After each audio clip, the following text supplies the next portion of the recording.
साथियों, आपको पता है जब बहन कुमारी मायावती जी ने राज्यसभा संसद से इस्तीफा दे दिया था, सिर्फ इसलिए कि वो कहती हैं कि जिस समाज से मैं आती हूँ उस समाज की आवाज़ उठाने से मुझे रोका जाता है। जब मैं अपने समाज की, अपने बहुजन समाज की आवाज़ ही नहीं उठा पाऊंगी तब मुझे इस राज्यसभा में रहने का क्या मतलब है।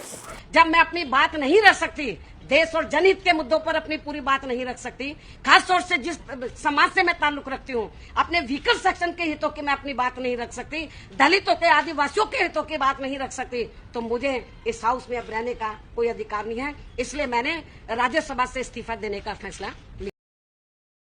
साथियों नमस्कार, मैं सत्यानंद स्वामी और आप देख रहे हैं सत्या एक्सप्रेस। सुप्रीम कोर्ट के नए सीजेआई सूर्यकांत ने शपथ ग्रहण कर ली है और अब वो मुख्य न्यायाधीश के तौर पर काम करेंगे। सबसे पहले उन्होंने बाबा साहब डॉक्टर भीमराव अंबेडकर के सामने शीश झुकाए, इसके बाद उन्होंने शपथ ग्रहण की। साथियों, आज हम बहुत सारे मुद्दों पे बात करेंगे और सबसे बड़ा मुद्दा आज EMY समीकरण को लेकर के होगी। सबसे बड़ी बात आज होगी बिहार सरकार बनने के बाद किस तरह से गरीबों के ऊपर अत्याचार हो रहा है। आज बात होगी कि आखिर बहन कुमारी मायावती जी अब सड़क पर निकलने से पहले क्या क्या प्लानिंग बनाई है। जानते हैं, अखिलेश यादव जो समाजवादी पार्टी के राष्ट्रीय अध्यक्ष हैं, उन्होंने दावा किया है और उनका मानना है कि जब तक बहन कुमारी मायावती जी साथ नहीं आएगी तब तक भाजपा का कमल हमेशा खिलता ही रहेगा। सभी लोग जानते हैं कि जब जब साइकिल और हाथी आपस में टकराई है तब तक भाजपा का कमल खिला है। क्यों?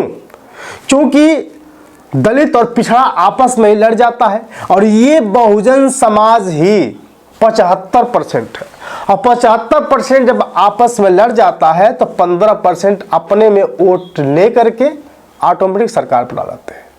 तो जिस दिन बहन कुमारी मायावती जी, स्वामी प्रसाद मौर्य, ओवैसी जी, अखिलेश यादव जी, चंद्रशेखर आजाद रावण जी, पल्लवी पटेल और अनुप्रिया पटेल जब साथ में लोग आएंगे तब जाकर के भाजपा को हरा पाना मुश्किल नहीं होगा। साथियों, लेकिन एक बात आपको बता दूं कि कई दिनों से एक राजनीति चल रही है। लोग कह रहा है कि बहुजन समाज पार्टी अकेले दम पर चुनाव लड़ती है तो उसको फायदा होता है। इस मामले को लेकर के 27 में चुनाव है, आप तो जानते ही हैं, और 27 के चुनाव से पहले बहन कुमारी मायावती जी 6 दिसंबर को नोएडा में अपने उन सभी लोगों को बुला रही हैं जो बहन कुमारी मायावती जी को मानते हैं। अब देखना बाकी होगा कि आखिर नोएडा में कितने लोग जाते हैं, जबकि हम सभी लोगों ने देखा कि लखनऊ में जिस तरह से भीड़ आई थी वो मामूली भीड़ नहीं थी। मैंने सबको देखा, कुछ लोग रोटी अचार लेकर गए थे, कुछ लोग 4 दिन 5 दिन पहले गए थे और हम भी इस बार नोएडा जाने की पूरी तरह से तैयारी में हैं। लेकिन समझिए साथियों, जिस तरह से बहन कुमारी मायावती जी को लेकर के कहा जाता है कि नहीं बहन जी अकेले दम पर चुनाव लड़ती हैं तो उनको फायदा होता है, लेकिन क्या आज के दौर में अकेले दम पर चुनाव लड़ना आसान है? क्योंकि बहन कुमारी मायावती जी अकेले दम पर चुनाव लड़ करके कई राज्यों का हाल देख लिया, लेकिन उत्तर प्रदेश में जिस तरह से उनके लोग, बहुजन समाज के लोग, दलित समाज के लोग जिस तरह से बहन कुमारी मायावती जी को मानते हैं, आज भी बहन जी का इंतजार कर रहे हैं। साथियों, आपने देखा कल सुप्रीम कोर्ट के नए मुख्य न्यायाधीश सीजेआई सूर्यकांत जी शपथ लिए।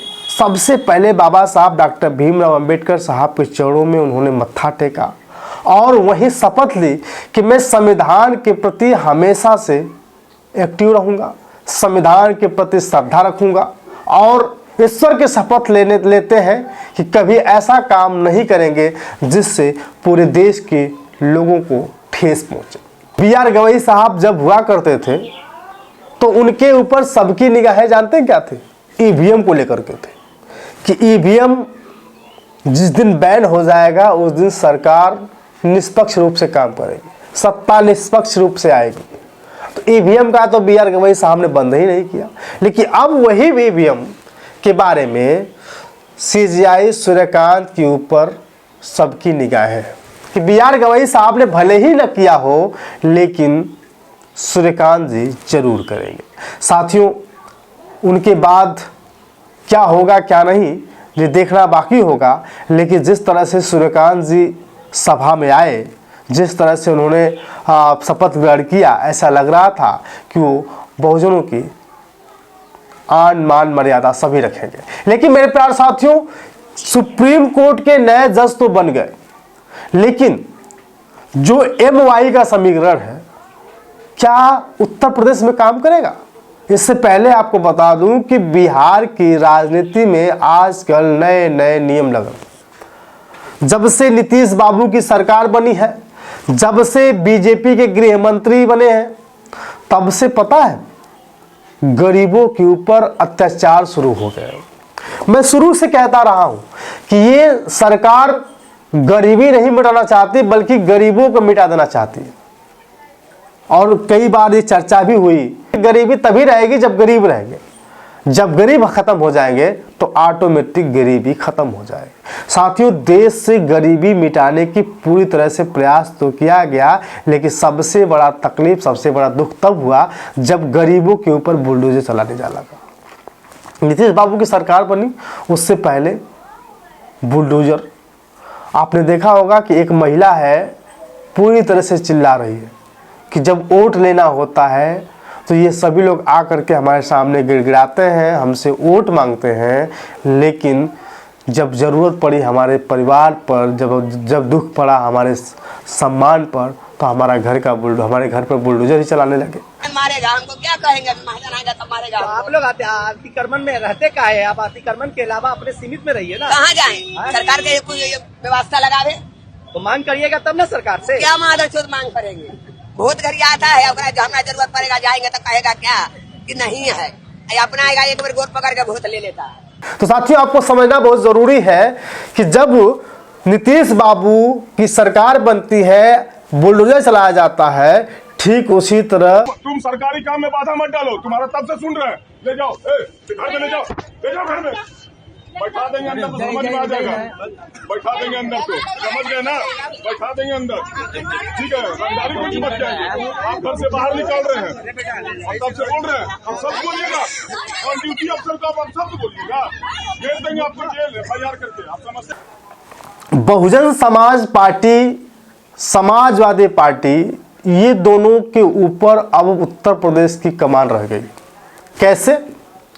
देखिए, बहन कुमारी मायावती जी अकेले चुनाव लड़ना चाहती हैं और अखिलेश यादव जी चाहते हैं कि बहन जी हमारे साथ आ जाए, और वैसे साहब कह रहे हैं कि हमें किसी को लेने की जरूरत नहीं है, हमें सिर्फ और सिर्फ स्वामी प्रसाद मौर्य हमारे साथ आ जाए, हमारे साथ जो है कि पल्लवी पटेल आ जाए, हमारे साथ चंद्रशेखर आजाद आ जाए। लेकिन क्या ये लोग भाजपा की सत्ता को कमजोर कर पाएंगे?